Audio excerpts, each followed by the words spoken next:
WD18 Watford fan channel. Obviously, me and Jacob are here to do a Fancam on the Watford 2 West Ham 0 victory here at the Vic. Jacob, what do you make of that performance compared to the one at Everton? I think the performance at Everton, for large majorities of it, was a good performance. Obviously, the last half an hour we don't want to talk about, but coming to this game today, I was really, really nervous. Seeing Andy Carroll up front against a back three, I was a little bit nervous. He actually didn't have a sniff today. Mariappa was magnificent. Considering he's half the size of him, he was winning every single header. I thought every single player played well today. I don't know whether that was more down to us playing well or West Ham being that bad, because I thought West Ham were absolutely dire today. Under Moyes, really, really negative. As soon as we got that first goal, it was kind of a case of they didn't have a plan B. They set up for a draw, they didn't get the draw, and as soon as we went 1-0 up with a really well taken Hughes goal, they didn't offer anything. Going forward, obviously keeping that clean sheet, they did have a few moments going forward, but Aurelio Gomes stepped in and made some brilliant saves. What do you make of him? Obviously, he could have not been in the side had there not been an international break, because obviously it took a while for him to recover from his eye injury. But what do you make of his performance today, as well as the back three? Now, I don't want to judge Carnessis on a 20-minute cameo, 30-minute cameo, but it does just highlight how crucial Aurelio is to our team.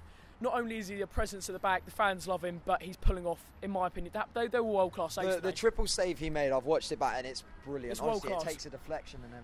And what annoys me is there are fans who don't watch Watford every week and still think, Aurelio Gomes still at his Tottenham days.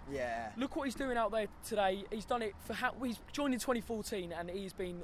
live on Sky Sports, everyone's seen that one superb. Today. Yeah, it's superb, but people just think it's kind of a one-off. But Aurelio's been producing these sort of saves since he's come to Watford, and I do think they need to cut the slack of him. Hughes, Gray and Richarlison up front today, an interesting combo. What do you make of it today? It seemed to pay off. Richarlison, his work rate up and down that left-hand side is just second to none.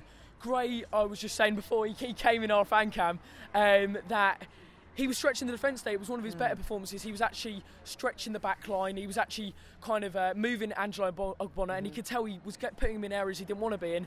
Hughes today was behind Gomes for man of the match. If Hughes' goal, like I said, took it really nicely. The technique on it, the half turn, just superb, really. Andre Gray, like I said, I would have liked to see him kind of running behind more and get into more kind of dangerous areas, but off the ball he was making runs that were stretching the West Ham back line. They didn't like that, and obviously Richarlison, you know what we're going to get from him: work rate, skill, passion and goals, and that's what he gives to Watford. Zegelaar's debut today got knocked in the face almost straight away. Welcome to Premier League football. But people saying that was a red card, you know. From Carroll straight away.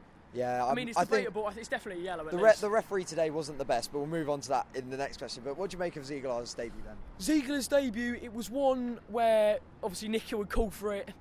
I was a little bit apprehensive because, I'm not being funny, even though we have picked up bargains before, £3 million left back doesn't sound good, and kind of a second choice left back at his previous club doesn't kind of sound too good. But actually today, his touch and pace, his physical attributes, the way he got forward, the way, especially for the first goal, that goal came from him crossing the ball in. Yeah, him and Richarlison had some good work and play together. Obviously, we'll finally move on to Andre Mariner. Oi, Decore! Again, cheers, Decore again. But we'll move on to finally Andre Mariner. But what do you think of that today? Because I think that he could have given a few red cards out. Andre Mariner wasn't the best. It didn't cost us in the end, but I think Andy Carroll was lucky not to get sent off. The amount of times off the ball he was giving these niggly fouls that the referee didn't see. I thought the linesman was shocking, especially the bald one just in front of the 1881.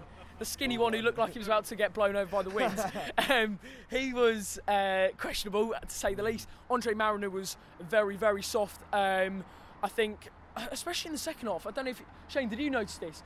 They were targeting Will Hughes. Noble was clipping at his heels. Creswell was going in his face. And I thought, you know what, Mariner, how many more times are you not going to see? West Ham love West Ham and Stoke love a bit of setting up to park the bus, but it's just Stoke kind of execute their plan much more differently. I guess that's the difference in Mark Hughes and David Moyes. What do you think of how David Moyes is going to take West Ham? By the performance today, I think West Ham they're like the Titanic. They're only going down.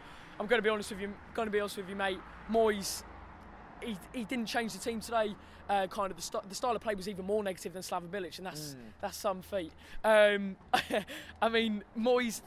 I touched on it earlier. The fact they had no plan B, especially when that first goal went in, they just sat off. They just let us keep the ball. And you saw the last 20 minutes, the possession must have been like 75%, 25% to Watford. There was like 15 minutes where we were constantly in there. Exactly. And when the goal came, we were in desperate need of that goal. When it came, it was just you could tell it was a massive relief in the stadium. But just overall, I think it was a relief today because obviously we came on the back of the 3 losses.